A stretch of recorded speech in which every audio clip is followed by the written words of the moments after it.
S'appelle ce Pierre qui nous ressemble tant. Parce que qu'est-ce que j'aime des Écritures?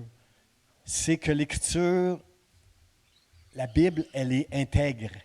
Elle n'essaye pas de nous montrer le bon côté des gens qu'on parle dans la Bible. On voit les défauts.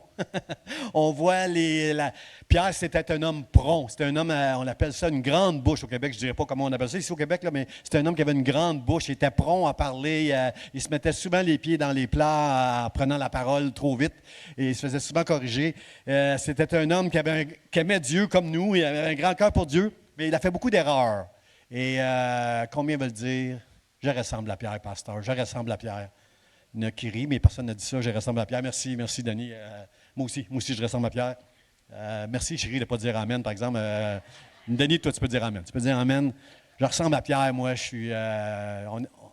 on veut tellement, on aime tellement Dieu. Puis nous, les chrétiens, on aime ça, lancer des phrases, des fois, qui sont comme des clichés, mais qu'on n'a pas encore vraiment mis en pratique dans nos vies. Et Pierre était comme ça. Et c'est pour ça que être chrétien, frères et sœurs, ça prend beaucoup, beaucoup d'humilité. Ça prend de l'humilité pour marcher avec la vie chrétienne parce qu'on ne l'aura jamais parfaitement. On ne sera jamais parfait. Puis, frères et sœurs, c'est bien de le reconnaître.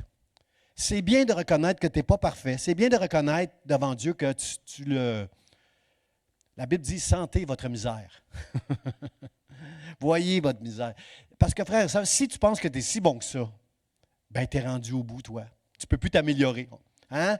Il y a une limite à présenter un produit. Moi, souvent, quand j'étais jeune, les commerciaux, c'était acheter ce détergent. Puis là, après ça, un an après, c'était acheter le même détergent, mais amélioré. Il y a une limite à un moment donné à qu'est-ce qu'on peut améliorer, là.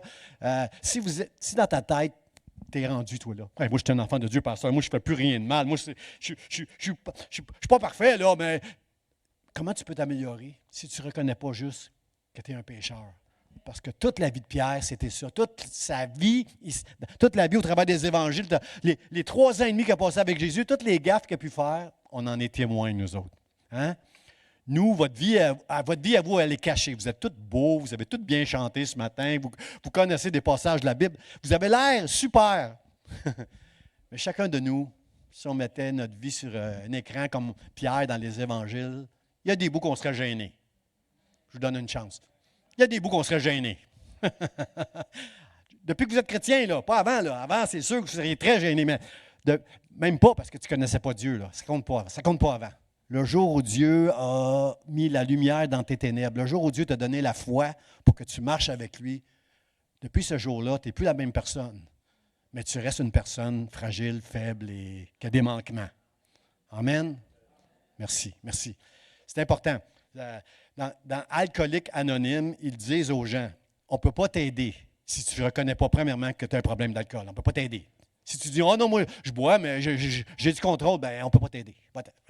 Ça ne sert à rien ça sert à rien d'essayer de mettre en pratique la parole de Dieu si tu penses que tu es rendu. Mais moi, je déclare devant le ciel et la terre que l'Église Vie d'Espoir, elle n'est pas rendue, mais que jour après jour, de progrès en progrès, Seigneur, tu vas nous aider à nous rendre.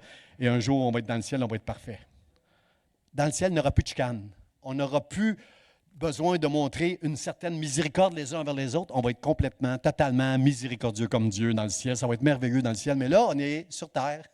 On a besoin de la grâce et de l'aide de Dieu. Amen. Alors, c'est ça. On est dans cette série de ce Pierre qui nous ressemble tant.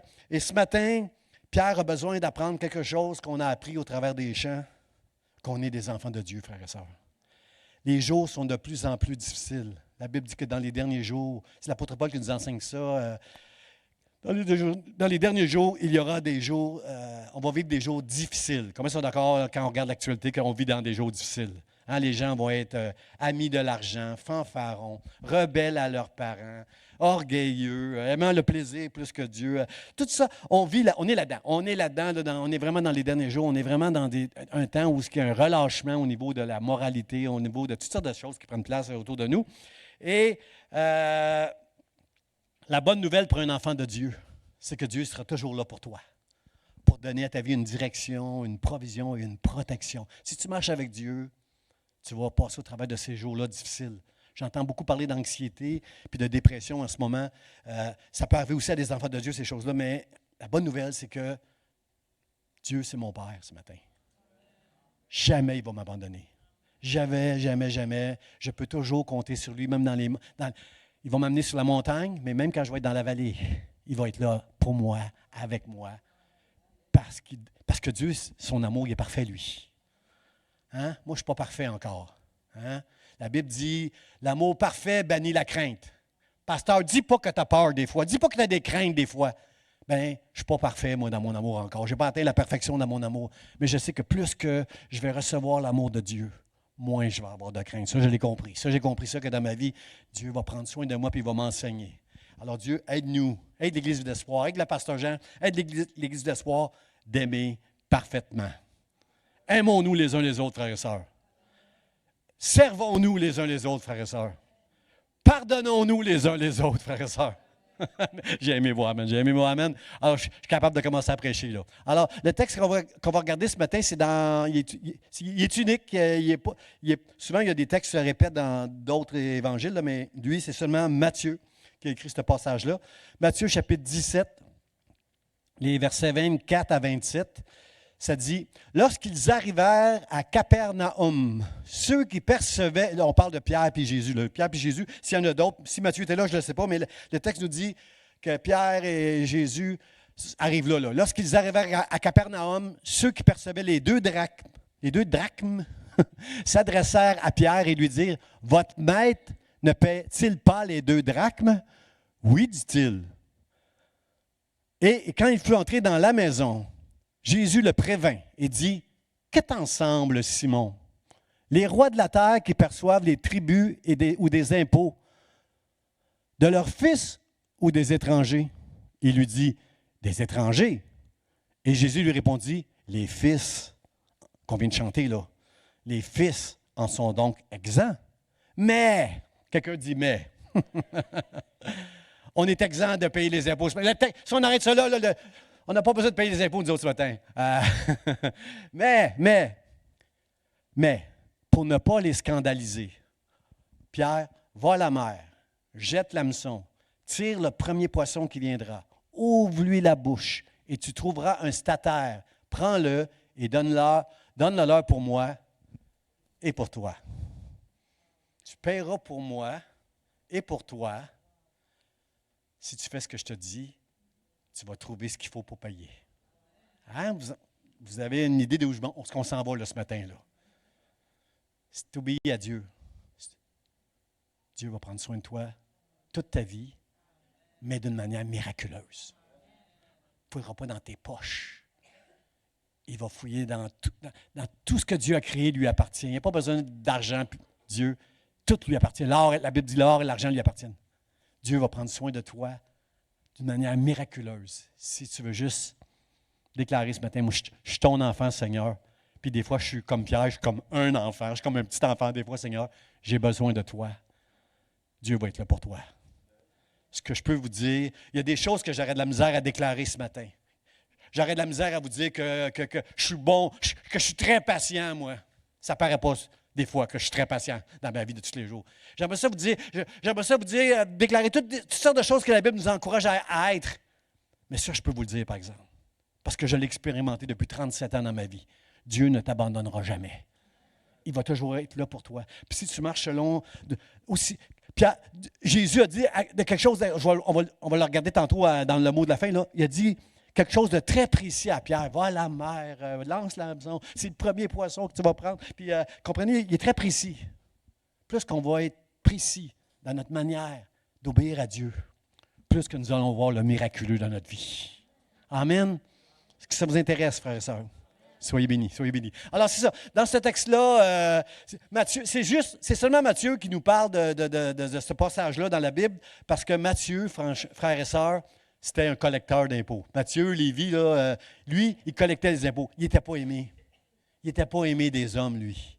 Parce qu'il travaillait pour les Romains, il travaillait pour le César, il travaillait pour... comprenez, il était...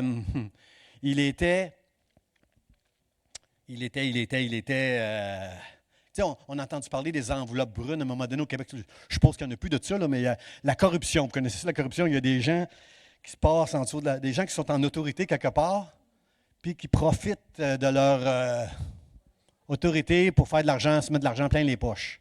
Bien, l'avantage d'un collecteur d'impôts à l'époque, c'était qu'il pouvait demander un petit peu plus. Si ça coûtait, je ne sais pas moi, l'impôt là, à Pasteur Charlie, si ça lui coûtait, je ne sais pas moi, 2000 $ par année d'impôts, là, eh bien, moi, je peux lui dire, ça va t'en coûter 2500. Puis j'en mettais 500 dans mes poches. J'exagère, là, mais les collecteurs d'impôts pouvaient s'en mettre plein les poches. Alors, je suppose que Matthieu, cette histoire-là n'était pas banale parce qu'il y avait pas mal d'images dans la tête. Savez-vous qu'est-ce que j'aime de Matthieu, frères et sœurs? C'est que c'était un collecteur. Matthieu, c'était un collecteur d'impôts. Il avait une position qui pouvait s'en mettre plein les poches. Quand j'ai dit tantôt que l'apôtre Paul nous enseigne que dans les derniers jours, on va vivre des jours difficiles, les gens, il n'y a plus de moralité et les gens sont des amis de l'argent. On voit ça dans les journaux tous les jours, des fraudes, des personnes, surtout ça me fâche, on va surtout faire des fraudes avec les personnes âgées qui sont. Moi je suis pas âgé, je suis jeune, moi, mais je suis naïf. Moi, je suis bon. Ma femme dit, tout est fin, tout est bon. Moi, je suis bon et je veux aider tout le monde et je veux être fin avec tout le monde. Mais des fois, je me fais avoir parce que mon jugement n'est pas tout le temps bon. Je veux tellement bien faire, comprenez-vous? Et les personnes âgées, ce sont des personnes qu'on peut facilement frauder. Hein? On a entendu combien ils se sont fait frauder juste parce que notre frère nous a fait un exercice à un moment donné ici, il nous a enseigné un peu toutes ces fraudes-là. Tu sais, un petit-fils qui qui envoie un courriel à sa mamie. Je suis en voyage, peux-tu m'envoyer de l'argent, des affaires comme ça? Là? On est tellement naïfs des fois. Là, il faut être moins naïf parce qu'il y a beaucoup, beaucoup de fraude. Les gens sont amis de l'argent. Alors, qu'est-ce qui me plaît dans ce texte-là, frères et sœurs? C'est que Matthieu était dans une position où il pouvait s'en mettre plein les poches. Il était un ami de l'argent. Il voulait profiter de la vie. C'est pas bien qu'est-ce que je fais, là. Je suis un juif, mais j'ai l'opportunité de m'en mettre plein les poches. Là. Alors, il en profitait. Il s'en fichait d'être haï de tout le monde. Avoir beaucoup d'argent dans ses poches, c'était mieux que de faire le bien et d'être pas aimé par le monde. Il s'en fichait. La bonne nouvelle, frère, c'est qu'est-ce que j'aime de ce texte-là et qu'est-ce que je vois en vous et qu'est-ce que je vois en moi. Ici, tous les gens qui ont reçu la foi, qui marchent avec Dieu, on a trouvé, tout le monde, on a trouvé que il y a plus grand à marcher et à suivre Jésus que d'essayer de profiter des choses de ce monde qui peuvent nous en mettre plein les poches. Juste 3-4 emmènes. Des fois, le pasteur Jean, faut que tu prêches mieux que ça, là. Matthieu a compris qu'il n'y a rien dans ce monde. Ni l'or puis l'argent du monde entier, puis tous les plaisirs que je peux trouver dans le monde, il n'y a rien dans ce monde qui peut équivaloir à marcher et à suivre Jésus. Marcher selon les évangiles. Il n'y a rien, absolument rien. Alors, Matthieu, je lui lève mon chapeau. Puis qu'est-ce que j'aime de cette série-là? C'est que chacun de nous, on est un petit peu comme Pierre. Parce qu'on se connaît mal. Nous-mêmes, on se connaît mal. Et les gens qui nous entourent connaissent, nous mettent une couleur sur nous d'après ce qu'ils ont entendu de nous, puis ce qu'ils ont vu de nous, mais ils ont vu juste un petit peu. Ils n'ont pas vu tout le film. Dieu, lui, a... Dieu, au travers de Jésus, parce que sur la terre, il s'est dépouillé de sa divinité. Il était divin, il était Dieu, mais il s'est éprouvé de tous ses pouvoirs, là, de son omniscience, son omnipotence. C'est l'Esprit de Dieu qui donnait à Jésus tous les pouvoirs qu'il avait. Et Jésus, Dieu, au travers de Jésus, a vu en Pierre un potentiel extraordinaire. Chacun de vous qui avez reçu la foi, c'est parce que Dieu a vu en vous un Pierre. Une pierre brute, mais une pierre qui va devenir un fondement solide pour vivre avec Jésus, pour vivre pour Jésus et être devant les hommes une lumière pour Jésus. Et puis, chacun de vous, moi et vous, Dieu voit quelque chose en vous, comme il l'a vu dans Pierre. Et ça, c'est la bonne nouvelle ce matin. Et Matthieu, lui, a vu que si je marche avec Jésus, quand Jésus il a dit « Suis-moi », il a lâché ses enveloppes brunes, il a lâché son... Puis qu'est-ce que j'aime aussi, c'est que qui ici d'entre nous, on aurait pris un Matthieu pour lui confier des grandes responsabilités, sachant que c'est toute la mal qu'il pouvait faire dans sa vie pour de l'argent? Mais Jésus, lui, il a vu plus loin que ça. Alors, on ne doit pas juger les gens, surtout pas avec leur passé. On peut exhorter un frère, une sœur qui connaît Dieu pour l'encourager à marcher avec mieux, mais pas juger, frères et sœurs. Parce que si Dieu t'a donné la foi, c'est parce qu'il t'aime tel que tu es. Puis la bonne nouvelle, c'est qu'il ne va pas nous laisser tels que nous sommes. Là, tu peux dire Amen, chérie. Là, tu peux dire Amen, chérie. Là, change mon mari, Seigneur. Change mon mari. Rends-les meilleurs encore. Moi, je ne peux pas dire ça. Elle est parfaite, ma femme. Je ne peux pas dire ça. Moi, ça va être difficile pour elle d'être meilleure que ça. Mais Seigneur, aide-nous. Aide-nous. Tu nous aimes tel qu'on est, mais on va être beaucoup plus que ce qu'on est devant toi. Est-ce que j'ai du monde? Est-ce que j'en ai? Je vais leur dire. Je vous laisse réfléchir, là. Je vais vous leur dire. On sait que tu nous aimes tel qu'on est, qu'on n'a pas besoin de rien faire, que Jésus a tout accompli à la croix pour nous. On sait tout ça, Seigneur. Mais est-ce que, Seigneur, aide-moi à être meilleur. J'ai besoin de ton aide, Seigneur. Je veux être... on a un exemple, Jésus. Jésus qui était un homme qui s'est soumis à Dieu toute sa vie, qui a fait des miracles, il a eu une vie extraordinaire parce qu'il marchait avec Dieu. Je suis venu pour faire la volonté de mon Père. Tout ce que je vous dis, tout ce que je fais, je l'ai entendu de mon Père. Jésus était totalement soumis à son Père et il a eu une vie extraordinaire. Mais c'est lui qui a payé pour mes péchés à la croix. Tu n'as pas à payer pour tes péchés passés, présents et à venir. C'est Jésus qui a tout payé ces péchés-là. Juste, quand quelqu'un vient me confesser avec une larme ou un visage tout défait, « Pasteur, j'ai fait mal, j'ai mal agi. » Je suis content quand j'entends ça. Parce que si on agit mal puis on s'en fiche, ou pire que ça, j'assume. Je suis comme ça, moi. Moi, là, je ne serais jamais capable de manger en bas de 10 chocolats à tous les soirs après le souper. Je ne serais pas capable de changer cette habitude-là. J'assume. Non, assume pas. Mets ta confiance en Dieu. Aujourd'hui, tu en as mangé 10. Demain, tu t'es limité à 3-4. Une semaine après, tu en as mangé 10. Ah, Seigneur, pardon. Ben oui. Pardon, Seigneur, là, je t'ai demandé de me pardonner l'autre jour, tu m'as pardonné. Il dit, ben oui, je t'ai pardonné, puis c'est tout oublié. Là, on commence, là. Alors, essaye pas de vivre, essaye pas de penser que tu n'en feras pas des erreurs. Mais super si quand tu fais des erreurs, tu n'es pas bien avec ça. Ça veut dire que tu as une conscience. L'Esprit de Dieu agit en toi. Quand tu agis mal, tu n'es pas bien, tu es un enfant de Dieu. Assume jamais d'agir mal, mais ça va nous arriver tous les jours d'agir mal. Vous êtes d'accord avec ça? Je ne suis pas le seul qui va dire amen à ça. Là. Tous les jours, moi, ça fait juste 10 minutes que je suis levé dans mon lit, puis je peux avoir déjà peut-être quelque chose qui n'est pas bien. Là. Alors, Seigneur, aide-nous à être meilleurs. Tu nous aimes comme on est, mais tu vas nous changer. Alors, ils arrivaient à Capernaum, c'est une ville très importante. Faire ça dans les Écritures, elle est nommée, je crois, pour les étudiants ici, je crois que c'est une ville qui est nommée 16 fois. C'est quand même beaucoup. C'est moins que Jérusalem. 881 fois, la ville de Jérusalem va être nommée dans les Écritures, mais Capernaum, 16 fois, mais c'est la ville qui est le plus nommée quand on lit les Évangiles, parce que c'est la ville où le quartier général de Jésus. Jésus a grandi à Nazareth, mais à un moment donné, il était presque chassé. Là. Nul n'est prophète dans son pays. Il était chassé de Nazareth. Et il allait à Capernaum. On sait qu'à Capernaum, c'était la ville où Pierre et André, son frère, 2 disciples de Jésus, demeuraient. C'est là que la belle-mère de Pierre demeurait aussi dans cette maison-là que Jésus a guéri.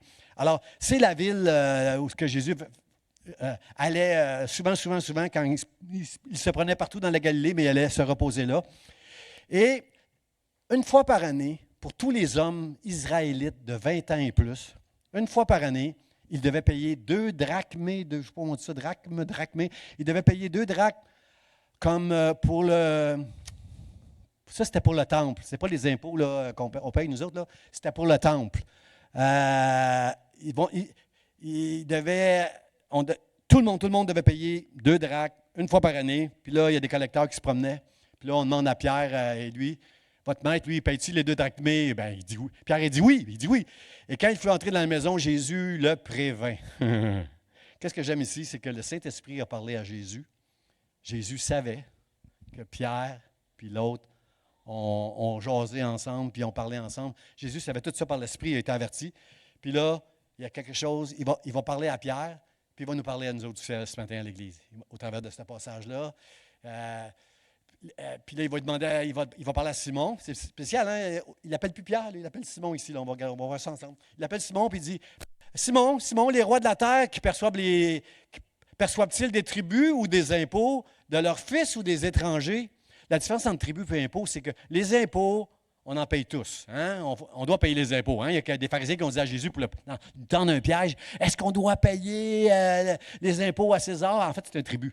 Est-ce qu'on doit payer les impôts à César? Il dit, oui, donnez-moi une pièce de monnaie. Là. OK, vous voyez César ici? Là? Payez l'impôt à César et donnez à Dieu ce qui revient à Dieu. Faites les deux.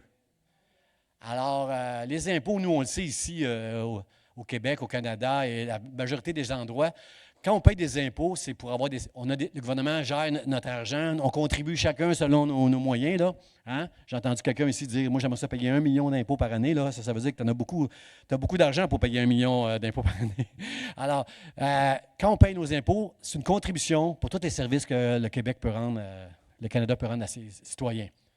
Un tribut, c'est différent. Un tribut, c'est quand un pays vient et se bat avec toi, puis là, tu as été vaincu, tu dois payer un tribut. Ça, c'est-à-dire que tu payes, c'est un impôt. Le tribut, c'est un impôt qui te rappelle que tu as été vaincu par le roi un tel. Tu as été vaincu par César, mais tu dois payer un tribut à César maintenant, à cause que tu étais un vaincu. Frères et sœurs, est-ce que l'Église, est-ce que les enfants de Dieu, nous sommes des vaincus ou nous sommes des vainqueurs? Poser la question, c'est répondre. On est des vainqueurs. Pas parce qu'on est... Moi, je ne suis pas un guerrier. Il y en a qui sont des guerriers. Là. J'en connais, moi, des chrétiens. C'est des guerriers. Ils se battent. Ils sont tout le temps au front. Ils sont tout le temps en train de se battre. Moi, je ne suis pas un guerrier. Quand ça va mal dans ma vie, je broille. Seigneur, viens à mon aide. Viens à mon aide. À chaque fois que j'ai des problèmes, je suis content d'avoir une équipe de prière ici dans l'Église qui sont avec moi parce qu'ils peuvent partager avec moi les fardeaux. Là, puis je ne peux pas tout leur dire. Il y a des choses que les gens me disent. Non, je ne veux pas que tu dises ça parce que c'est entre moi et toi. Mais il y a des fois, je peux. Et je suis content d'avoir l'équipe de prière parce que moi, j'ai de la difficulté à me battre. Mais, frères et sœurs, quelque part, on est tous des guerriers, parce que la Bible dit dans l'Apocalypse, à celui qui vaincra, je donnerai la couronne de victoire, la couronne de vie. Comprenez-vous? On est des vainqueurs à partir du moment où on marche avec Jésus, parce que Jésus a dit, prenez courage, j'ai vaincu le monde. Okay, quelques personnes, je vous laisse réfléchir, mais on n'est pas des vaincus, nous autres. Et dans ce texte-là, le Seigneur veut que Pierre apprenne ça, qu'on n'est pas des vaincus, on est des vainqueurs, nous autres. Il dit, c'est de leurs fils ou des étrangers? Pierre répond, c'est des étrangers qui doivent payer les impôts. Et cette affaire-là, la taxe sur le Et Jésus lui répondit, les fils en sont donc exempts. Mais pour ne pas les scandaliser, va à la mer, jette l'hameçon, blablabla. Alors, il va ça. Alors, mon premier point, frère et sœurs, ce matin, c'est qu'est-ce qu'on voit?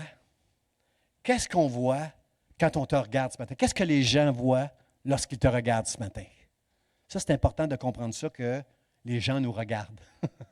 Si tu es un chrétien, si je dis que je suis pasteur, moi, si je parle avec quelqu'un à un moment donné, puis il dit, qu'est-ce que tu fais dans la vie, toi? Ah, moi, l'autre jour, j'avais un rendez-vous médical, puis la fille dit, c'est quoi vous faites? Moi, je suis pasteur à l'église boréaliste. Puis là, j'aime ça raconter toutes les bonnes choses qu'on fait ici dans l'église, la banque alimentaire. Ça me rend super béni, parce que si tu dis juste que tu prêches l'Évangile, les gens vont... Quoi ça, l'Évangile? Quelle génération t'es, là, toi, là? Alors, qu'est-ce qu'on voit dans toi? Quand ils arrivèrent à Capernaum, ceux qui percevaient les 2 drachmes s'adressèrent à Jésus? À Pierre. C'est écrit à Pierre. Pourquoi ils ne sont pas allés voir Jésus directement? Hey, tu payes-tu les 2 drachmes, toi, la taxe qu'on collecte pour le temple, là, pour tous les besoins du temple, les dépenses? Ils payent-tu ça? Ils s'adressèrent à Pierre et lui dirent, votre maître ne paye-t-il pas les 2 drachmes? Frères et sœurs, pourquoi ils sont allés voir Pierre? Parce qu'ils ont dû, ces gens-là avaient sûrement été habitués de voir Jésus. Ils sont habitués de voir les pharisiens qui confrontent tout le temps Jésus, puis qui ne gagnent jamais sur Jésus. Ils n'ont jamais le dernier mot sur Jésus. Alors, qui ils vont voir? Ils vont voir Pierre. Ton maître, il va-tu les payer les 2 drachmes? Parce que je sais qu'est-ce qu'il y a derrière ça. Probablement que ces gens-là qui percevaient les drachmes, ils devaient se dire, si ton maître pense qu'il est le Fils de Dieu, puis le Seigneur, puis le Messie, là, il ne doit pas payer ça, là, lui, là, pour l'entretien du temple. Alors, il s'adresse à Pierre. Frères et sœurs, les gens qui font semblant qu'ils ne veulent rien savoir de Dieu, quand ils s'approchent de toi, c'est pour connaître Dieu. Si tu dis que tu es un chrétien, si je dis quelque part que je suis un pasteur, si tu dis que tu es un chrétien à ton travail, les gens qui vont s'approcher de toi, même s'ils font semblant qu'ils sont indifférents à l'Évangile, c'est toi qui peux leur parler de Dieu. C'est toi qui peux leur donner le goût. C'est toi qui peux mettre un peu de lumière sur le voile qu'ils ont. Parce que la Bible dit que ceux qui ne connaissent pas Dieu, ils ont un voile qui les empêche de voir bien. Mais que le jour où Dieu se révèle à eux, ils ôtent le voile. Et là, ils peuvent voir au travers de tout ce qui prend place autour d'eux dans leur vie. Ils peuvent comprendre des choses là. L'Esprit de Dieu va les aider à comprendre. Alors, c'est ça. Ils s'adressèrent à Pierre. Frères et sœurs, moi, je veux que les gens qui me regardent puissent voir quelque chose de Dieu en moi, dans mes actions, avec mes babines, mais aussi avec mes bottines. Ils doivent voir en nous quelque chose, frères et sœurs. C'est Billy Graham, j'ai pris une note quelque part. Billy Graham, il a dit ceci. Billy Graham, lorsque j'étais un jeune chrétien, c'était mon héros. J'étais abonné à sa lettre de nouvelles. À tous les mois, je recevais sa lettre de nouvelles, puis je priais pour lui, pour les hommes. Billy Graham disait, nous sommes la Bible que le monde lit. Combien sont d'accord avec ça? Et il y a M. Haley, William Haley, il dit, là, lui dit, quand les gens viennent me voir et me disent, à qui ressemble Dieu? Montre-moi là, à quoi ressemble Dieu? Lui, il répondait, regarde l'Église. Frères et sœurs, est-ce que vous comprenez avec moi qu'on a toute une responsabilité? Hein, on ne peut pas juste venir à l'Église chanter des chants, s'habiller beau le dimanche matin, chanter des chants, sortir d'ici puis vivre comme le monde. Parce que si ton voisin sait que tu es un chrétien, si au travail, on sait que tu es un chrétien, les gens doivent voir quelque chose de Dieu quelque part à toi. Avec tes paroles, avec tes actions, avec ton amour, ton pardon, ta miséricorde, ta justice. Bien qu'on n'est pas parfait, là, on fait tous des fautes, mais quelque part, quand on fait des fautes, on n'est pas content. Vous êtes d'accord? On veut faire ce qui est bien devant Dieu. On ne veut pas faire ce qui est bien pour essayer de plaire à Dieu. Faites attention à ça, frères et sœurs. Ne mettez pas les choses en envers. Beaucoup de chrétiens sont très légalistes. Moi, je rencontre tout le temps des chrétiens qui en ajoutent des choses à faire parce qu'ils pensent qu'ils vont plaire à Dieu comme ça. Si tu essaies de faire des choses pour plaire à Dieu, tu es en train d'enlever à Jésus tout ce qu'il a fait à la croix pour toi et moi. Essaye pas de plaire à Dieu en faisant des bonnes actions, mais fais des bonnes actions parce que tu as plu à Dieu. Dieu t'a vu, t'a choisi, il t'a sauvé. Fais des actions pour lui, là. Aime Dieu, agis bien par reconnaissance, parce que tu veux honorer Dieu, pas pour essayer de plaire à Dieu. La seule façon que tu peux être agréable à Dieu, c'est d'avoir la foi que Jésus a tout accompli pour toi. Mais je rencontre tout le temps des chrétiens qui en ajoutent, qui doivent faire ci, qui doivent faire ça. Tu n'as rien à faire. Techniquement, tu n'as rien à faire. Parce que dans la vie de tous les jours, si tu as eu la foi, tu veux redonner à Dieu. Si Dieu t'a sauvé, si tu comprends que Dieu t'a aimé, t'a sauvé, t'a donné la vie éternelle, que sur cette terre, il va toujours être là avec toi, tu veux redonner à Dieu. Mais essaie pas de plaire à Dieu, parce que la croix, c'est ça. La croix, c'est... si je suis juste devant Dieu, c'est pas parce que je ne mange pas de viande, que je fais ci, que je fais ça, que je ne fais pas ci, que je ne fais pas ça. C'est pas tout ce que je fais et que je ne fais pas qui plaît à Dieu. Ce qui plaît à Dieu, ce qui est agréable à Dieu, pourquoi j'ai été justifié? Parce que Jésus est mort à ma place à la croix. C'est lui qui a tout pris sur ses épaules. Je n'ai pas à prendre sur mes épaules d'essayer de plaire à Dieu. Je plais à Dieu parce que je crois que Jésus est mort pour mes péchés, qu'il m'a choisi, qu'il a fait de moi son enfant. Il m'a dit, suis-moi. Et je le suis aujourd'hui. Oh, des fois, je suis à côté du chemin. Des fois, j'ai un pied à côté du chemin, mais je rends grâce parce que ça fait depuis l'âge de 27 ans que je marche avec Dieu. Au-delà de 30 ans, là, 30 quelques années que je marche avec Dieu, et je suis encore dans le chemin étroit pour marcher avec lui. Je n'ai pas été dans le monde. Je ne suis pas dans le monde. Dieu m'a gardé toutes ces années-là et je veux lui rendre grâce. J'entendais un chant ce matin qui me bénissait tellement. Ce chant-là, il disait « Accorde-moi de t'aimer comme il se doit. » Wow! Je dis à ma femme « Wow! » J'écoutais ce chant-là dans l'auto, puis je disais « Chérie, c'est-tu des belles paroles, ça? Dieu, aide-moi à marcher d'une manière comme il se doit. Je veux être une lumière pour les gens. Je ne veux pas être celui qu'on pointe du doigt. Chrétien, ça! Je ne veux pas être ça. J'ai une responsabilité devant Dieu. Je ne peux pas gagner mon ciel. Je ne peux pas gagner la faveur de Dieu. Je peux pas C'est Jésus qui l'a gagné pour moi. Arrête d'essayer d'être, par tes forces à toi, une bonne personne. Si tu es bon un peu, donne la gloire à Dieu. C'est par la grâce de Dieu. C'est par la grâce de Dieu que je suis ici ce matin, que j'ai été sauvé. Moi, c'est une grâce de Dieu que je sois pasteur, puis c'est une grâce de Dieu que je sois assis dans la maison de Dieu. Merci Seigneur pour la grâce que tu m'as accordée. Arrête d'essayer d'être quelqu'un. Tu es quelqu'un parce que Dieu a vu quelque chose en toi. Dieu a sorti, au travers de Jésus, Dieu a sorti sa main, puis toi, en ayant la foi, tu as juste saisi la main de Dieu. Juste ça que Dieu te demande de faire. Comme le pasteur Charlie l'a dit ce matin dans l'introduction, Dieu, ce matin, tu peux sortir d'ici, puis Dieu, c'est ton sauveur, c'est ton Père, c'est ton ami, c'est ton Seigneur, c'est ton Dieu. Juste en saisissant la main qu'il était envers toi. L'apôtre Paul nous enseigne très, très bien ces choses-là. Il dit, c'est par grâce que vous êtes sauvés. Quelqu'un dit grâce. Est-ce que c'est par tes œuvres que tu es sauvé? C'est par grâce que vous êtes sauvés. Par le moyen, il y a un moyen. Dieu a choisi un moyen, par le moyen de la foi. Et ça, c'est une grâce, c'est un don de Dieu. Cela ne vient pas de vous. Ce n'est pas toi qui choisis Dieu.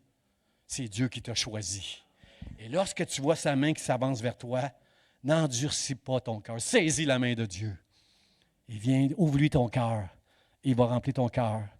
Et tout ce que j'ai dit ce matin, là, vous pouvez venir me voir. Si vous dites, t'en as trop mis, pasteur, venez me voir, puis on va discuter ensemble. Puis moi, je ne vous dirai pas ce que je pense. Je vais vous dire ce que la parole de Dieu déclare. Parce qu'on a toute notre vérité. Mais moi, ce que je déclare ce matin, c'est la vérité qui vient de Dieu. La parole de Dieu, c'est la vérité. Jésus a dit, je suis le chemin, la vérité et la vie. Nul ne vient au Père que par moi. Si Dieu t'a choisi ce matin, moi, j'ai envie de fondre comme de la glace ce matin. J'ai envie de fondre comme un cornet de crème glacée à 90 degrés dehors, là, parce que Dieu m'aime. Il m'a choisi. Il a fait de moi son enfant. J'ai hâte qu'on chante ça. J'ai hâte qu'on chante ça tantôt, là. Je suis enfant de Dieu. Il m'a choisi. Mais je ne suis pas digne. Il m'a choisi. Il a vu quelque chose en toi que toi, tu ne vois pas, que les hommes ne voient pas, que même ta mère, hein, David va dire ça, mon père, ma mère m'abandonnent, mais l'Éternel me recueillera. Wow, wow, wow. Dieu voit quelque chose en toi que personne ne voit, même pas tes parents, même pas tes plus proches. Dieu l'a vu. Il t'a choisi. Il a fait de Pierre, il a fait de Simon un homme solide, un leader parmi les apôtres et les disciples. Alors, je veux dire merci au Seigneur pour ça. Que dans Matthieu, chapitre 5, verset 16, c'était un des passages favoris de pasteur Sam Lecomte que j'aime beaucoup, que j'ai beaucoup de respect. Dans Matthieu 5, 16, ça dit « Que votre lumière brille devant les hommes afin qu'ils voient vos bonnes œuvres et qu'ils glorifient Dieu qui est dans le ciel. » Wow! Wow! Moi, je veux faire des bonnes œuvres pour que les gens puissent glorifier Dieu. C'est sûr que ma foi, ils vont toujours me traiter de fou. T'es fou, toi. Voyons donc, quelqu'un m'a déjà dit, avec toutes les études que tu as faites, tout ce que tu as, avec l'intelligence que tu as, comment tu peux mettre ta foi dans ces affaires-là? C'est une folie pour les hommes, ces affaires-là. Mais Dieu m'a éclairé, Dieu m'a donné la foi. Et je veux maintenant être une lumière pour lui. Je veux, par mes bonnes œuvres, mettre une lumière sur les gens pour qu'ils puissent glorifier Dieu. Moi, ils vont continuer à me traiter de fou. Ça, c'est pas grave, mais qu'ils puissent donner la gloire à Dieu. Amen. Regardez comment c'est important. J'ai lu ça dans le psaume, comment c'est important. Dans le psaume 40, versets 3 et 4, j'ai lu ça hier. Ça dit, dans ce psaume-là, le psalmiste, il dit bien ce que je suis en train de dire. Il dit, « Il m'a retiré de la fosse de la destruction. » Combien comprennent que le jour que tu as la foi, tu ne connaîtras plus la mort.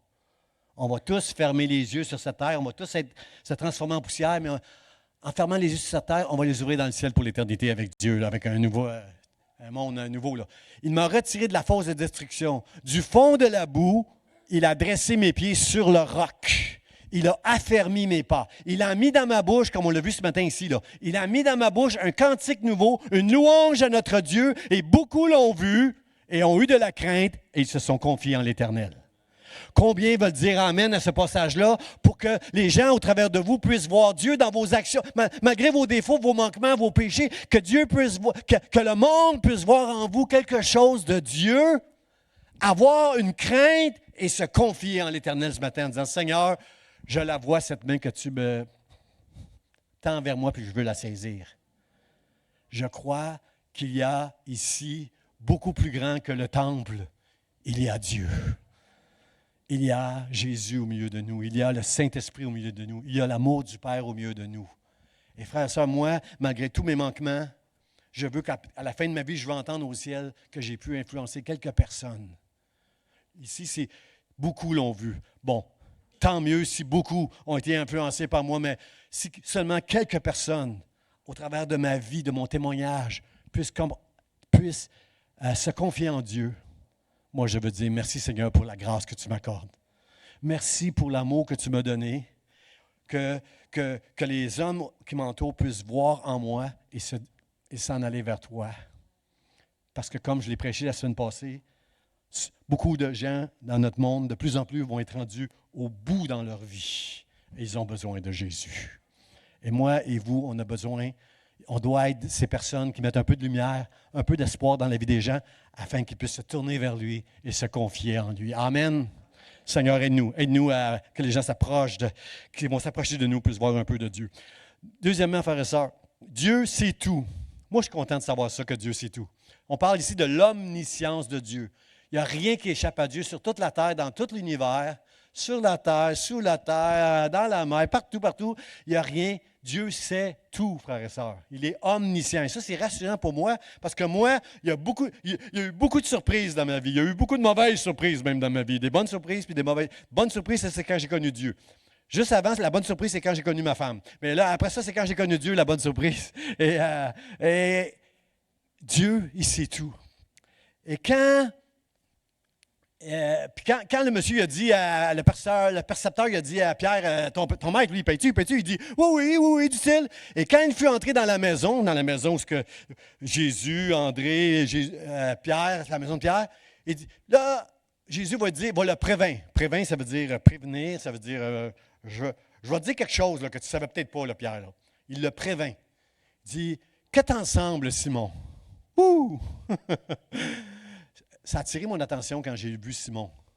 Parce que le premier message que j'ai prêché, je pense le premier ou le deuxième, Jésus a changé le nom de Simon pour Pierre. Émilie, tu ne t'appelleras plus Émilie maintenant, mais tu vas t'appeler Sarah. Sarah, une princesse qui va avoir des enfants comme les étoiles dans le ciel. Là. Tu vas avoir autant d'enfants que ça. Là. Dieu change notre nom. Il a changé le nom de Simon pour Pierre. Pierre, maintenant, tu t'appelais Simon. Là. Simon, c'est comme un roseau. Ils vendent par là, tu t'en vas par là. Ils vendent par là, tu t'en vas par là. Là, maintenant, tu vas être une pierre. Même s'il y a du vent, même s'il y a des tempêtes, tu vas rester, tu vas être solide maintenant dans ta vie. Et là, il l'appelle Simon. Là, ça m'a frappé. Je pense que quand Jésus dit quand il appelle Pierre, quand il a changé le nom de Simon pour Pierre, Pierre était peut-être comme ça. Puis quand il a dit, maintenant, tu ne t'appelleras plus Simon, tu vas t'appeler Pierre. Je pense que Pierre a fait, devant toutes les autres, je ne m'appelle plus Simon, moi. Je m'appelle Pierre. Ne m'appelez plus Émilie, appelez-moi Sarah maintenant. Dieu a changé mon nom. Mais là, Jésus, au lieu de l'appeler Pierre, il l'appelle Simon. Ah, je pense que Pierre a fait ça. Qu'est-ce qu'il va me dire? Je pense que Jésus veut enseigner quelque chose à Pierre. Là. Il veut l'enseigner quelque chose pour qu'il redevienne Pierre. Parce que là, de la manière que tu penses, Pierre, tu penses comme Simon, là. Le vent va par là, tu s'en vas par là. Tu te laisses influencer, là, Simon. Te dit, puis Dieu, c'est ça. Jésus savait. Quand la femme qui a touché Jésus par derrière, qui m'a touché, il ne savait pas. Mais ici, le Saint-Esprit a révélé à quelque chose à Jésus. Il savait, il a dit qu'il avait répondu oui au percepteur des 2 drachmes. Il dit, qu'est-ce ensemble, Simon? Les rois de la terre, de qui perçoivent-ils des tribus ou des impôts? De leurs fils ou des étrangers? C'est important ici, là, la leçon qui est ici. Parce que juste avant, la leçon, on a bien lu, il m'a sorti de la boue, il a dressé mes pieds sur le roc. Et je suis content parce que Dieu connaît les moindres. Dieu, dans son omniscience, il nous connaît, frères et sœurs. Il connaît tous les moindres détails de nos vies. Ce que tu vis en ce moment, si c'est difficile, Si c'est une surprise pour toi, ça ne l'est pas pour Dieu. Dieu sait tout, puis il y a une solution pour tout. Quand il a rencontré la femme à Sichar, une ville de la Samarie, là, quand il a rencontré la femme samaritaine, là, puis il a dit, il a parlé de son mari, elle a dit, ben là, c'est pas mon mari, là, mais il dit, je sais que c'est pas ton mari, parce qu'avant lui, tu as eu 5 maris. Et lui, ce n'est pas ton mari. Wow! Elle a dit, t'es le prophète, t'es Jésus, toi, t'es Jésus. Ce texte-là montre l'omniscience de Dieu. Le Saint-Esprit avait révélé à Jésus pour que cette femme-là puisse connaître Dieu, pour qu'il puisse amener cette femme-là à la foi à Dieu. Il a révélé à cette femme-là des choses sur sa vie. Dieu, c'est tout de ta vie. À nous autres, tu peux faire semblant. Avec nous, tu peux faire ton Pierre. Mais devant Dieu, on est plus comme des Simons souvent. On est plus... Et là, Dieu va apprendre quelque chose de très important à Simon. Nous, on n'est pas des étrangers. On est des fils et des filles. Des enfants de Dieu. Alors, si les rois de la terre perçoivent des tributs ou des impôts des étrangers, leurs fils ne payent pas d'impôts. Vous êtes d'accord avec moi que les rois là, dans leur royaume, là, leurs enfants, ils ne payent pas les impôts aux autres, mais ils imposent un impôt aux autres. Là. Alors, puis encore une fois, un tribut, c'est pour ceux qui ont été vaincus. Mais nous, c'est nous qui avons vaincu. J'aime Pierre parce que 3 endroits dans les évangiles, Pierre a compris que Jésus, c'était le Fils de Dieu. Au baptême de Jésus, Pierre était là. Au baptême de Jésus, avec Jean-Baptiste, il y a une voix dans la Bible nous dit qu'il y a une voix, on a entendu une voix dans le ciel qui disait « Voici mon Fils bien-aimé, en qui j'ai mis toute mon affection. » Quand Pierre était sur la montagne de la transfiguration, Pierre, Jean et Jacques, les 3 témoins de la transfiguration de Jésus, Jésus qui est devenu divin à leurs yeux. Là. C'était plus le même, la lumière, il parlait avec Moïse, il parlait avec Élie. Alors, ils ont vu la divinité de Jésus, ils ont entendu encore une fois, « Celui-ci est mon Fils, en qui j'ai mis toute mon affection. » Et quand Jésus va demander à ses disciples, « Qui suis-je? Qui suis-je? » « Tu es le Christ, le Fils du Dieu vivant. » Pierre va dire ça, il va déclarer ça. Même si Pierre va le renier pas longtemps après, Pierre est convaincu que Jésus est vraiment celui qu'il dit être, qu'il est le Fils de Dieu. Alors comprenez-vous que dans ce texte-là, Jésus va amener Pierre, Simon, à redevenir un Pierre. Pierre, tu n'es pas un étranger. Frères et sœurs, vous n'êtes pas des étrangers ici dans la maison de Dieu. Vous êtes des fils et des filles. Si Dieu t'a donné la foi, garde-la précieusement, parce que tu n'es pas un étranger. Tu es un fils et tu es une fille, frères et sœurs. Tu es une fils et tu es une fille. Monsieur Goudzou, à la semaine de relâche, la dernière semaine de février, moi, où je demeure, ça va être la relâche. Je vais amener ma fille Elessa au cinéma pendant la semaine de relâche. Au cinéma Guzzo à Terrebonne. On va aller là. Et si j'essaie de traverser les portes avec Elessa, qu'est-ce que vous pensez qui va arriver quand... Il y a toujours quelqu'un aux portes, hein? Si j'essaie de traverser les portes avec Elessa, qu'est-ce qui va m'arriver? Monsieur, oui. Est-ce que vous avez vos billets? Non, je n'ai pas de billets.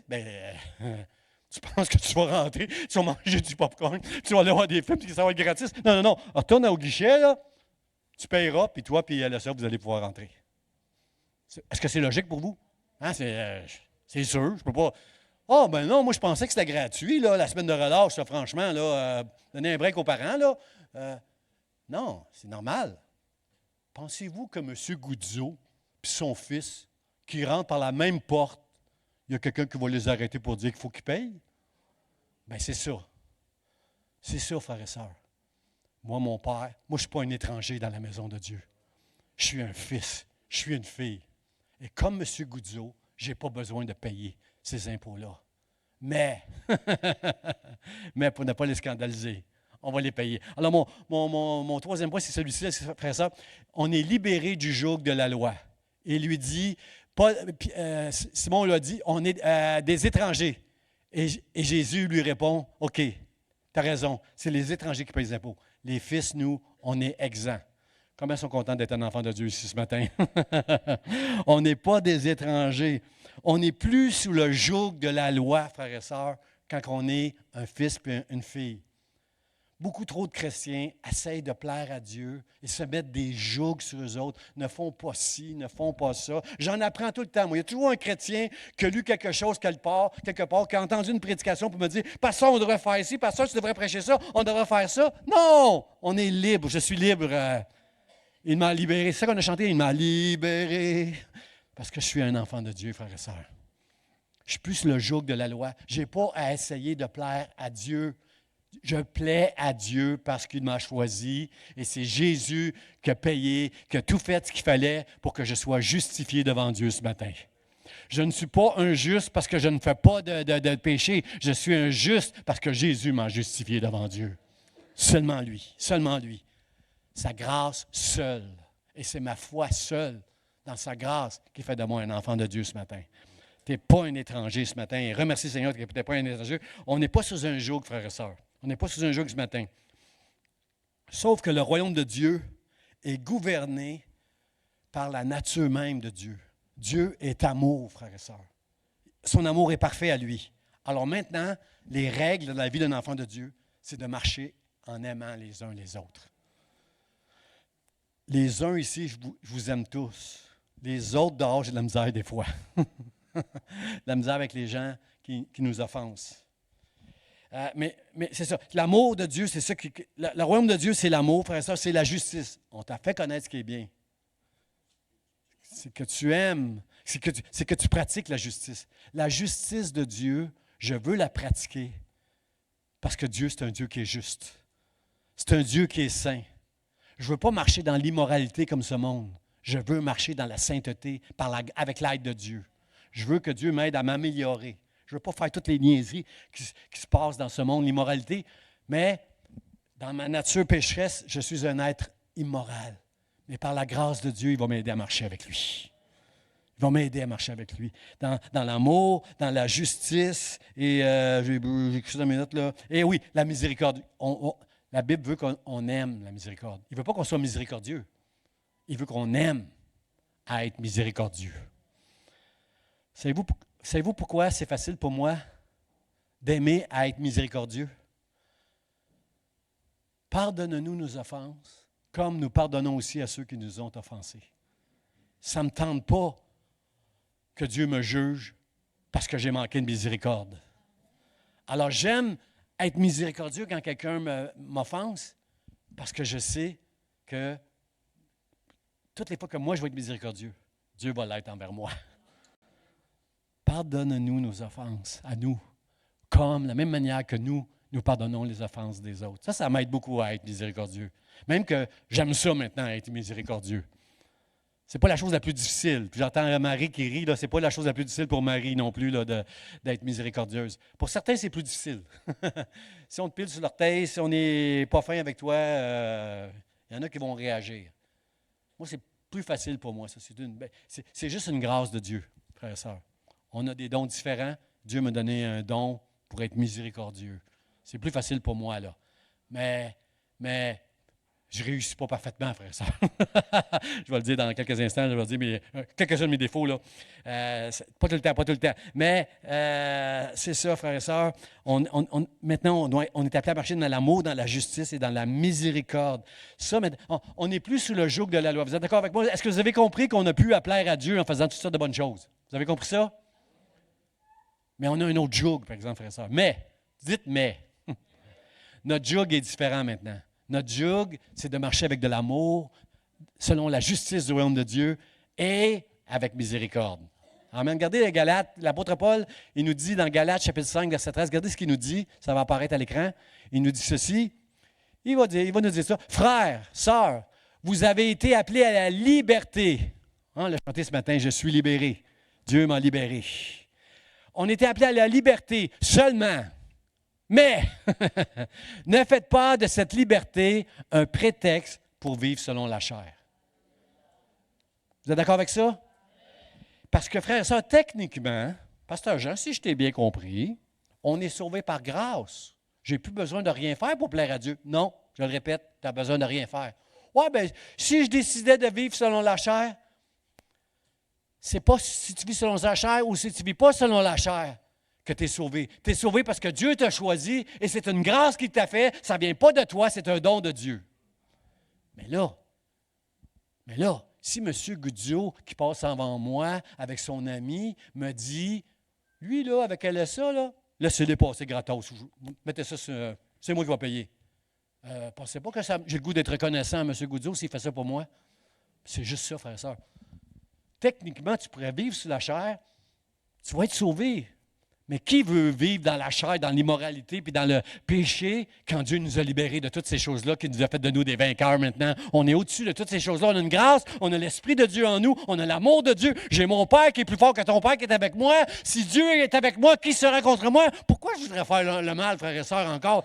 Pourquoi je voudrais vivre dans la chair? Je suis totalement d'accord avec Paul. Oui, je suis libre, mais mon joug maintenant, c'est d'aimer. C'est de servir. C'est d'être une lumière puis de faire des bonnes œuvres afin que mon Père dans le ciel soit glorifié. C'est le jour que je me mets. L'apôtre Paul dit, il va plus loin que ça, il dit, je suis libre, mais je me suis fait l'esclave de Jésus-Christ. Combien veulent être l'esclave de Jésus-Christ et libre totalement de ce monde et de toutes les tentations? On va voir ça mercredi à l'enseignement, les tentations et la patience qu'on a besoin quand on va être éprouvé. Mais, frère et sœur, qui veut dire, moi je suis libre, mais je mets sur moi, sur ma vie, le joug de Dieu. Je veux aimer comme Dieu. Je veux être miséricordieux comme Dieu. Et je veux marcher dans la justice parce que Jésus est mort pour mes péchés à la croix.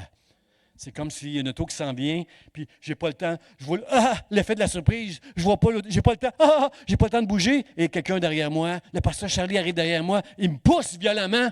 Et moi, je suis sauvé et c'est lui qui prend le coup. Je vais essayer de prendre soin de sa femme et de ses enfants parce qu'il a donné sa vie pour moi. En me poussant. C'est ça que Jésus a fait, frères et sœurs. Alors, j'ai un nouveau joug. Qui a un nouveau joug sur sa vie ce matin? Techniquement, tu es libre. Tu es libre. Mais je ne veux pas utiliser ma liberté pour faire des niaiseries et des folies, comme on dit au Québec. Je veux glorifier Dieu dans ma vie maintenant. Dans le nom de Jésus. Amen, amen, amen, Seigneur. Merci, c'est mon dernier point, frères et sœurs. Mon dernier point. L'amour, c'est quelque chose qui doit céder. Vous êtes d'accord avec ça? Aimer, ça veut dire que tu dois céder certains droits que tu as au nom de l'amour. Mais, on n'est pas des étrangers, nous autres, on est des enfants de Dieu, Simon. Mais, pour ne pas les scandaliser, on ne va pas les scandaliser, Pierre. On ne va pas les offenser, Pierre. On va les payer, cet impôt-là. Est-ce que vous comprenez ça, frères et sœurs? Que l'amour, elle doit céder, frères et sœurs. Et moi, le mot céder, ça me rend très impatient, ce mot-là.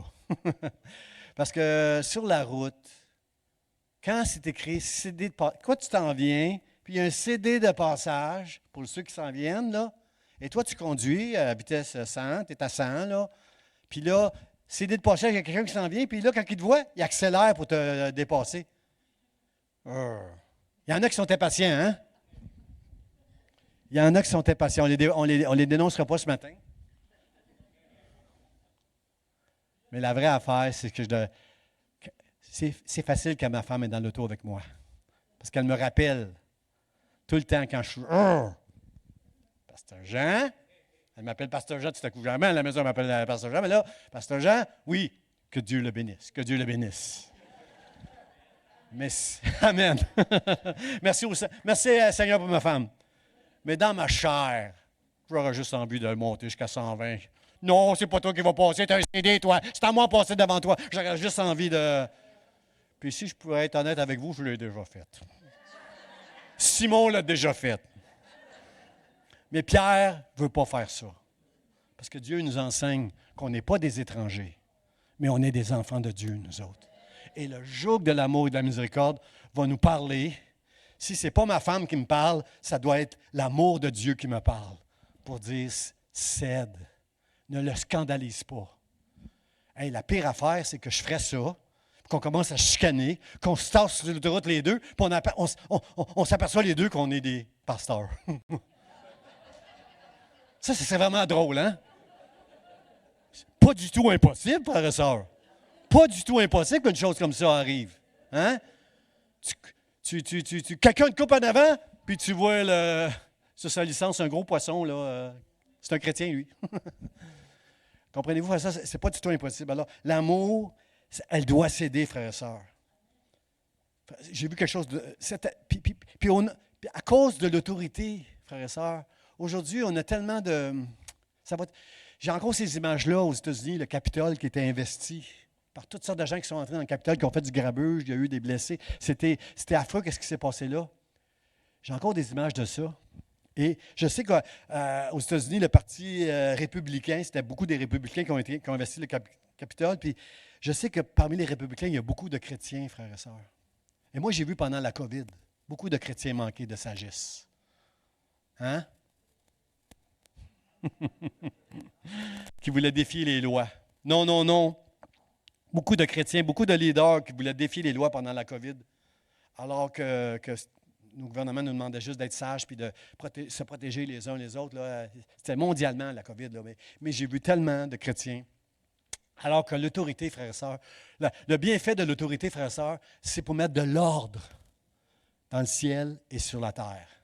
Dans le ciel, il y a un ordre, frères et sœurs. Dieu, c'est le grand commandant. Dieu, c'est Dieu. Mais il y a aussi des séraphins, des chérubins, il y a des anges, il y a des archanges, il y a des esprits. Comprenez-vous? Au ciel, il y a un ordre. Pourquoi? Il y a une autorité, puis on la respecte, l'autorité, c'est pour amener un ordre, frères et sœurs. Et Dieu veut aussi un ordre sur la terre. Il veut qu'on respecte nos gouvernements, frères et sœurs. Il veut un ordre dans les familles, frères et sœurs. Il veut un ordre dans l'Église, frères et sœurs. On doit honorer ceux qui sont en autorité dans l'Église. Pourquoi? Pour honorer Dieu, frères et sœurs. Regardez ce que nous dit Romains chapitre 13, verset 2. Celui qui s'oppose à l'autorité résiste à l'ordre que Dieu a établi, et ceux qui résistent attireront une condamnation sur eux-mêmes. Moi, je ne veux pas résister à l'autorité, frères et sœurs. On résiste à l'autorité souvent parce qu'il y a un abus de l'autorité. Mais frères et sœurs, le joug de l'amour va être capable de subir un peu les abus des fois. Jusqu'à un certain point, là, on est d'accord. Là. Dans notre monde démocratique, nord-américain démocratique, un peu d'opposition, des fois, ça peut activer des débats, des discussions. Mais aujourd'hui, là, quand on est en désaccord avec le gouvernement, c'est de la violence, c'est de l'irrespect, c'est des injures, c'est diabolique, frères et sœurs. C'est diabolique ce qui se passe dans l'actualité quand quelqu'un s'oppose à quelque chose. On voit dans l'actualité des choses, des drames là, qui prennent place. Pourquoi? Parce que ce qui a commencé dans le ciel, maintenant ça agit. La Bible dit que le diable agit au travers des fils de la rébellion. Moi, je ne veux pas être un fils de la rébellion. Moi, je veux être un enfant de Dieu qui, comme Jésus, se soumet à Dieu, qui, au lieu de peser 120 sur l'autoroute pour empêcher le gars qui a essayé de passer, je vais dire que Dieu le bénisse, que Dieu le bénisse. Frères et sœurs, c'est pas facile d'être patient aujourd'hui parce qu'il y a tellement d'injustices autour de nous, il y a tellement de drames, de malheurs, de tout ça. Mais si tu te laisses remplir par l'Esprit de Dieu ce matin, tu vas être capable, non pas toi, mais Dieu, au travers de toi, par son esprit, d'être une lumière pour ce monde qui nous entoure, puis d'apporter un peu d'amour, de justice dans ta vie pour attirer les gens à Jésus-Christ. Amen. Dans Luc, Jésus va dire qu'il va y avoir des scandales dans ce monde. C'est sûr que les gens vont être scandalisés. Il va y en avoir plein de scandales. Mais malheur à celui par qui arrivent les scandales. Et si jamais tu fais un scandale, viens me voir. On va broyer ensemble dans mon bureau. Parce qu'il y a un pardon pour toutes, frères et sœurs. Mais Jésus dit, des scandales, il va en avoir. Mais malheur à celui... Moi, je ne veux pas apporter des scandales.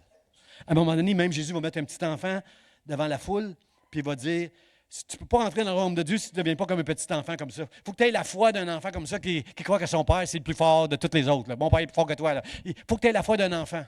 Puis Jésus va rejeter ceci. Il va dire, si malheur à celui ici qui va scandaliser un seul de ses petits-enfants. Frères et sœurs, n'importe qui commence dans la foi ou n'importe qui s'approche de la foi, qui n'est pas encore un enfant de Dieu, mais qui s'approche de la foi, je n'ai pas le droit de le scandaliser. Malheur à celui ou celle qui va scandaliser un seul de ses petits. Alors moi, le joug que je veux prendre ce matin, si vous êtes d'accord avec moi, on va prendre le joug de l'amour, de la miséricorde, de la justice de Dieu. Pas pour essayer de plaire à Dieu, c'est Jésus qui a tout pris sur lui pour que je plaise. Je décide de ne pas prendre le joug de l'amour, de la justice. Dieu m'a sauvé, Dieu m'a aimé, c'est réglé. Mais je veux prendre ce joug-là. Est-ce que vous êtes avec moi pour dire, on veut prendre ce joug-là? On ne veut pas scandaliser un seul qui pourrait s'approcher de Dieu. Puis à cause de moi, il va s'éloigner de Dieu pour toujours. Non, non, non. Moi au ciel, je veux Dieu qui m'a sorti de la boue, qui a dressé mes pieds sur le roc, qui a mis un cantique dans ma bouche, une louange.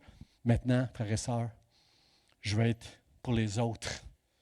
Quelqu'un qui va les attirer vers Dieu pour qu'ils puissent saisir la main de Dieu et expérimenter l'amour, la joie, la protection et la provision de Dieu.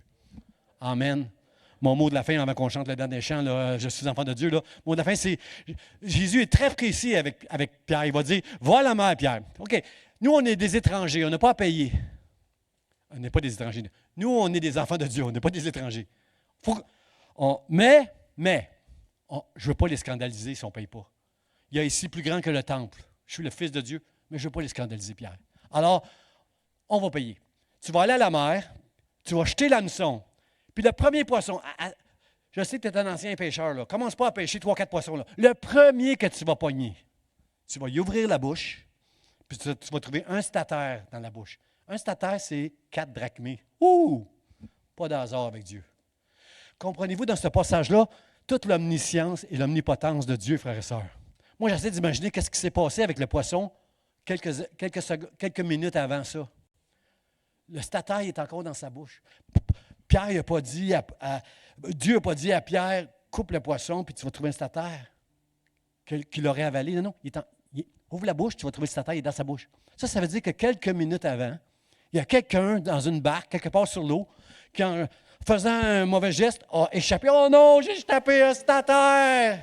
Et Dieu a envoyé le poisson vers le statère pour le recueillir dans sa bouche. Et quelques instants plus tard, le poisson ouvre la bouche parce qu'il voit un hameçon, un verre. Oh, hey, c'est ma journée, j'ai un statère puis j'ai un verre. Fait qu'il est allé, pris le verre, et Pierre est sorti de l'eau, puis il a ouvert la bouche, puis il a sorti un statère. Wow! Je vois dans ça l'omniscience de Dieu qui savait tout ça à l'avance. Au travers de Jésus, Jésus dit, va à la mer. Il est précis, Jésus, va à la mer. Lance l'hameçon. Tire le poisson. Ouvre-lui la bouche. Tu vas trouver un statère. Va payer pour toi et pour moi. Maintenant, frères et sœurs, qui a payé? C'est Pierre a payé pour lui et pour Jésus. Mais qui a pourvu, frères et sœurs? C'est Dieu. C'est Dieu qui a pourvu. C'est pas... Est-ce que, quand Jésus était tenté par le diable, il a dit, transforme ces pains en poissons. Non. Jette-toi en bas. La Bible dit que des anges vont t'écrire. Non, arrête de tenter Dieu. C'est pas vrai que Jésus a fait ça, a fait un miracle pour ne pas fouiller dans sa poche. Ils avaient une bourse. Il aurait pu dire à Pierre, on a une bourse, on va piger dedans. Il y a des gens qui nous font des dons, là. On va piger dedans pour on va payer pour les 2 drachmés. Non. Pourquoi ce miracle-là? Parce que mon frère, ma soeur, Pierre a fait exactement ce que Jésus lui a demandé de faire. Il est allé à la mer. Il a dit, va à la mer. Il est allé à la mer. Jette l'hameçon. Pierre, c'est un ancien pêcheur. Il a jeté l'hameçon. Quand tu vas tirer le premier poisson, arrête là. Le premier poisson que tu prends, là, ouvre-y la bouche. Tu vas trouver un statère. Pierre a trouvé un statère. Et il a payé avec ça. Mon frère, ma soeur, si on est capable d'être aussi obéissant quand Dieu nous parle avec précision dans sa parole. Je ne parle pas, n'est pas moi de me dire, on devrait faire ici, parce qu'on devrait faire ça. C'est écrit de faire ici. On n'est plus sous la loi, on n'est plus sous le joug de la loi. Je n'ai pas essayé de plaire à Dieu, mais ce que Dieu me demande de faire, quand Dieu me dit, sois amour, fais la justice, fais ce qui est bien, je le sais dans ma conscience quand je fais mal. Ma conscience me le dit quand je fais mal. Et je me demande pardon à Dieu. Mais je le sais aussi que quand je fais du bien, je le sais que c'est bien. Savez-vous pourquoi? Quand on fait du bien, ça nous fait du bien. Dites Amen, dites Amen. Laisse ta place, laisse le gars céder. Laisse ta place. T'attends pour une place de stationnement, puis le gars, t'attends, puis là, juste comme le gars s'en va, puis il passe devant toi, celui en avant, il vient de prendre ta place. Laisse-y ta place. Pas facile à faire, ça. Plus comme Simon, moi, des fois, mais laisse-lui ta place. Parce que si tu marches avec Dieu en observant précisément ce qu'il te demande de faire pour faire du bien aux autres, tu vas te faire du bien à toi-même. Puis tu vas faire sa journée à Dieu. Quand tu vas faire ce qui est bien, au lieu de faire ce qui est mal. Tu vas vivre dans ta vie les miracles de Dieu pour ta provision et pour ta protection. Et tout ce que Dieu a pu permettre dans ta vie qui n'était pas les choses dans ma vie, il y a des mauvaises surprises dans ma vie, toutes les choses que Dieu a permis que je n'avais pas voulu, un jour aussi, j'accepte. Je dis, Seigneur, j'accepte ces choses-là. Mais je sais qu'au ciel, si Dieu l'a permis, il s'en va quelque part avec toutes les permissions. Dans sa volonté permissive, Dieu, je sais qu'il s'en va quelque part. Mais ce matin, je le déclare encore que Dieu, il t'aime. Il veut juste que tu saisisses sa main au travers de l'œuvre de Jésus, au travers de la croix. Saisis sa main ce matin et sois béni comme un fils et comme une fille. On n'est pas des étrangers, mais tout le bien qu'on va faire, c'est par la grâce de Dieu qu'on va le faire. Puis, il y a une provision, puis une bénédiction à cause de ça. Et que tous ceux qui le croient disent « Amen ». Levons-nous ensemble. Chantons avant de se quitter, avant de saluer les uns. On va juste chanter ce chant-là, puis on va déclarer à Dieu « Seigneur, merci, je suis ton enfant, tu es mon Père ». Tu m'as ébloui par tes mélodies, tu m'entoures d'un chant d'amour. Chanter délivrance devant mes ennemis, toutes mes craintes s'enfuient. Je ne suis plus esclave de la peur, je suis enfant de Dieu. Je ne suis plus esclave de la peur, je suis enfant de Dieu. Tu m'as ébloui par tes mélodies, tu m'entoures d'un chant d'amour, chant des délivrances devant mes ennemis, toutes mes craintes s'enfuient. Je ne suis plus esclave de la peur, je suis enfant de Dieu. Je ne suis plus esclave de la peur, je suis enfant de Dieu. Avant ma naissance, tu m'avais choisi. Merci, merci. Appelé par ton nom, tu m'as adopté, je suis de ta famille. Ton sang coule dans mes veines. Je ne suis plus esclave de la peur, je suis enfant de Dieu. je ne suis plus esclave de la peur, Je suis enfant de Dieu. Je suis de Dieu.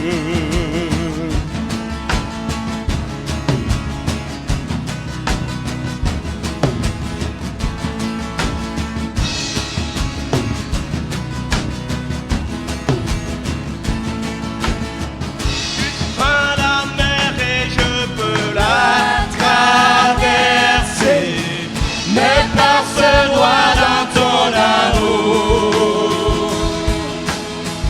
Tu m'as sauvé, alors je peux chanter, je suis enfant de Dieu.